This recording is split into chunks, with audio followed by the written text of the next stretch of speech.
रात को 2 बजे सादा कपड़ों में मलबूस 2 मुसल्लह अफराद मुराद सईद के घर छापा मारा। उसके बाद वो गाड़ी रेड जोन की तरफ गई और रेड जोन से पहले जो पुलिस चेक पोस्ट लगी थी उस पुलिस चेक पोस्ट से भी उन लोगों को गुजरने दिया गया। मुराद सईद ने जब जो वहां पर कैमरे लगे हुए थे उन कैमरों तक रसाई हासिल करने की दरख्वास्त की तो उनकी दरख्वास्त जो है उसको भी नामंजूर किया गया और मुराद सईद की ज़िंदगी को ख़तरात हैं। मुराद सईद की फैमिली इस वक्त बहुत मुश्किल में है।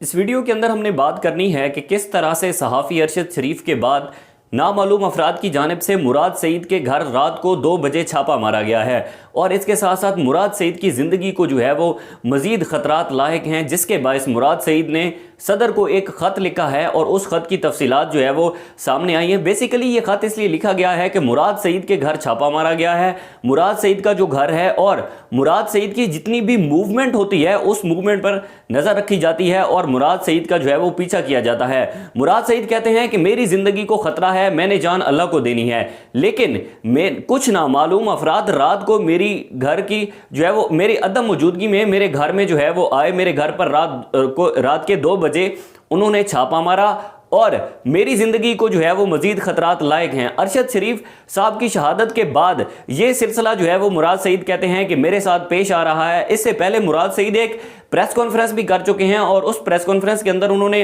डिटेल से बताया है कि किस तरह से उनका राब्ता जो है वो अरशद शरीफ साहब के साथ था और फिर किस तरह से अरशद शरीफ साहब ने उन्हें कुछ डिटेल्स बताई हुई थी मुराद सईद साहब को। इसके बाद हुकूमत ने कुछ इल्ज़ामात लगाए थे कि अरशद शरीफ केस के जो ताना बाना है वो मुराद सईद के साथ मिलता है, पीटीआई के साथ मिलता है। इसी पर जो है वो मुराद सईद ने एक ख़त सदर के नाम भेजा है। उस ख़त की जो अहम तफसीलात हैं वो कुछ यूँ हैं। ख़त के अंदर मुराद सईद कहते हैं कि मशकूक अफराद की जानिब से तअक्कुब, इनको दी जाने वाली धमकियां और उनकी सलामती को लाहक ख़तरात हैं। वो कहते हैं मेरा ईमान है कि ज़िंदगी और मौत अल्लाह ताला के हाथ में है, मेरा अल्लाह पर भरोसा है और मेरा इस पर कामिल ईमान है। मैं मौत से नहीं डरता और हक बात करता रहूँगा। अब ये हक बात क्या है? इससे पहले ये मुराद सईद साहब अपनी प्रेस कॉन्फ्रेंस में जो है वो डिटेल के साथ चीज़ें शेयर कर चुके हैं। इस केस के अंदर कौन कौन लोग मुलव्वस हैं और अरशद शरीफ साहब की जो वालदा ने चीफ जस्टिस उमर अता बंदियाल को एक लेटर दिया था, उस दिन हम भी जो है वो अदालत में मौजूद थे, जो कि चीफ जस्टिस उमर अता बंदियाल ने जब पढ़ा तो उन्होंने कहा कि इस पर हम मज़ीद जो है वो इसको प्रोसिक्यूट करेंगे और जो नाम आपने दिए हैं वो नाम इसमें हम शामिल करेंगे ही नहीं। वो आने वाले दिनों के अंदर देखते हैं, जनवरी तक जो है वो उन्होंने उस केस को जो है वो उसकी समाअत मुलतवी कर दी है। अब मुराद सईद लिखते हैं कि इस मामले पर सदर मुमलिकत से मैं अपील करता हूं कि इसका जो है वो नोटिस और ज़रूरी एक्शन ले। 12 जुलाई को अरशद शरीफ ने भी आपको एक ख़त लिखा था और अरशद शरीफ ने अपनी ज़िंदगी को लाहक ख़तरात से एक ख़त जो है वो चीफ जस्टिस उमर अता बंदियाल को भिजवाया था कि ये ख़त है मैं और कुछ और चंद सहाफ़ी हैं जिनकी ज़िंदगी को ख़तरा है। जिस तरह से उन्होंने रिजीम चेंज को एक्सपोज किया था और रिजीम चेंज के चंद हक़ाइक़ सामने लेकर आए थे, उसके बाद उनकी ज़िंदगी को चंद ख़तरात जो है वो लाहक थे।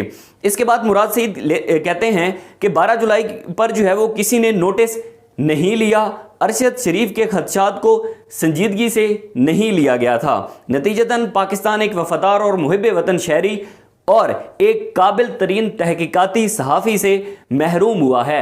अगर आप उसका नोटिस ले लेते और अगर आप उस ख़त पर जो है वो एक्शन ले लेते तो आज अरशद शरीफ साहब हमारे दरमियान जो है वो मौजूद होते। मुराद सईद साहब कहते हैं कि मैंने कानून नाफिज करने वाले इदारों की नाकामियों पर तनकीद की और सवालात उठाए। इन सवालात उठाने के बाद ये तनकीद करने के बाद मेरे घर पर छापा मारा गया, मेरी तमाम मूवमेंट पर जो है वो नज़र रखी गई और मैं जिधर जिधर भी जाता था मुझे जो है वो फॉलो किया गया कि मुराद सईद कहाँ जाते हैं, मुराद सईद के कहाँ पर उठना बैठना है। मुराद सईद की अदम मौजूदगी में उनके घर पर जो है वो छापे मारे गए। मुराद सईद कहते हैं कि इसके बाद मेरे ख़ानदान को डराने और धमकाने का सिलसिला जो है उसके बाद उसका आगाज़ हुआ। मुझे फैमिली को कई और मुंतकिल करने का कहा गया, लेकिन अल्लाह पर ईमान और अपनी मिट्टी से मोहब्बत की वजह से आज तक ऐसा नहीं किया और वाज़े पैगाम दिया कि हमारा जीना मरना इसी मिट्टी में है। वो कहते हैं कि मेरे घर वालों को भी जो है वो बहुत ज़्यादा ख़तरात थे। मेरे घर वालों को भी कहा गया कि इनको जो है वो किसी और मुल्क के अंदर मूव कर दें, किसी और जगह पर शिफ्ट कर दें, लेकिन मैंने ऐसा नहीं किया। वो कहते हैं मालाकंड में जब लोगों को امن کے لیے آگاہی مہم چلا رہا تھا، تب بھی حلیے بدل کر مشکوک افراد میرے تعاقب میں رہے، لیکن اللہ نے حفاظت کی اور میں زندہ رہا۔ وہ کہتے ہیں 18 اگست رات کو 2 بجے سادہ کپڑوں میں ملبوس مسلح افراد میری عدم موجودگی میں میرے گھر آئے۔ مجھے آج تک علم نہیں ہو سکا کہ ان کا تعلق قانون نافذ کرنے والے کسی ادارے سے تھا یا پھر کوئی جرائم پیشہ لوگ تھے۔ اس کے ساتھ ساتھ جو صدر عارف علوی کو انہوں نے لیٹر لکھا ہے، اس میں وہ لکھتے ہیں کہ یہ مسلح افراد ریڈ زون کی جانب فرار ہوئے، جہاں پولیس چیک پوسٹ ہے انہیں گزرنے کی اجازت دی گئی۔ جہاں پہ پولیس چیک پوسٹ ہے، پولیس چیک پوسٹ سے جو ہے وہ ان کو گزرنے کی اجازت دی گئی۔ مراد سعید لکھتے ہیں کہ پولیس نے ڈائری نمبر کے اجرا سے ہی انکار نہیں کیا، بلکہ درخواست واپس کرنے سے بھی انکار کر دیا۔ مراد سعید نے کہا کہ میں نے ریڈ زون کے کیمروں کی ریکارڈنگ تک رسائی کی بھی درخواست کی، جو کہ منظور نہیں کی گئی۔ مجھے حکام کی جانب سے بار بار بتایا گیا کہ میری جان کو خطرہ ہے۔ پوری ریاستی مشینری ان عناصر کی معاونت کرتی دکھائی دے رہی ہے جو میری جان کے درپے ہیں۔ مراد سعید لکھتے ہیں کہ جناب صدر، آپ سربراہ ریاست اور افواج کے سپریم کمانڈر ہیں۔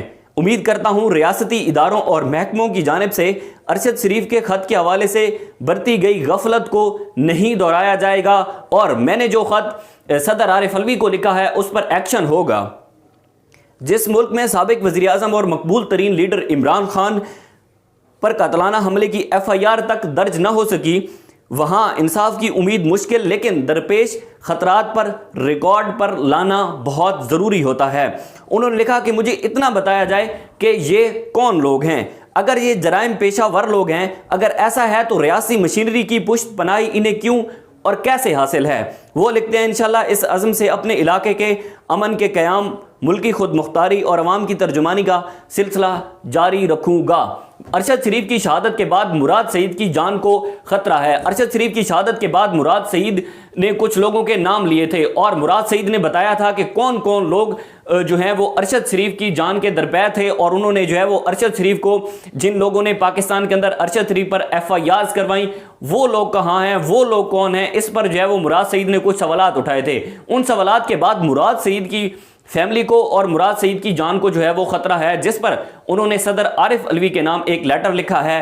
اب ارشد شریف کا جو کیس ہے وہ سپریم کورٹ آف پاکستان کے اندر چل رہا ہے، اور اس کی جو کاروائی ہے وہ جنوری تک ملتوی کر دی گئی ہے، اور جنوری کے بعد اب دیکھتے ہیں کہ جو ارشد شریف صاحب کا کیس ہے اس کے اندر نئی کیا ڈیولپمنٹس ہوتی ہیں۔ جو بھی ڈیولپمنٹ ہوئی ہم آپ کے ساتھ شیئر کرتے رہیں گے۔ مجھے دیجیے اجازت، اللہ حافظ۔